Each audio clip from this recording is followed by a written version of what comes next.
Vokalis Yovie and Nuno, Dikta geram dengan cibiran dari warganet. Banyak warganet yang mengomentari perubahan penampilannya saat ini, sampai ada yang menyebut Dikta pakai obat-obatan terlarang. Terkait hal itu, kini pemilik nama asli Pradikta Wicaksono akhirnya memberikan klarifikasi. Ia juga menuliskan pesan menohok untuk warganet yang mencibirnya di akun Instagram pribadinya @dikta, Jumat tanggal 24 September tahun 2021. Kurus dibilang narkoba, kulit hitaman dibilang dekil gak keurus, gondrong dibilang kayak orang sakit, endingnya, nikah gih biar ada yang ngurus, tulis Dikta.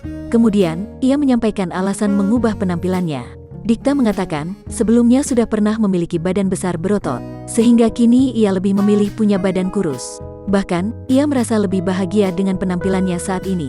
Pun, orang tuanya tidak pernah mempermasalahkan soal postur tubuh Dikta. Namun, ia menyayangkan tindakan warganet yang selalu mencari-cari kekurangan dalam dirinya.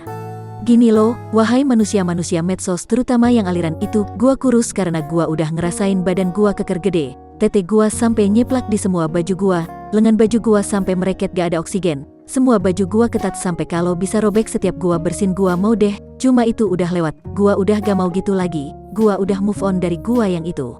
Sekarang gua happy sama badan gua gak masalah sama itu, emak gua pun gak masalah. Lah kok sampean yang ngelihat ari-ari gua dikubur aja belum pernah kok lebih recet dari emak gua ya, ujar Dikta. Lanjut, ia mengatakan kini memiliki hobi baru berolahraga. Aktivitas Dikta berolahraga freedive atau menyelam kerap dibagikan melalui media sosialnya.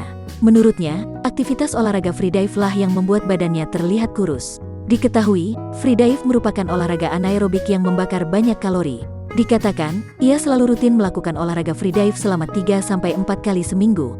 Karena perubahan badannya itu, tidak sedikit warganet yang beranggapan Dikta menggunakan obat-obatan terlarang.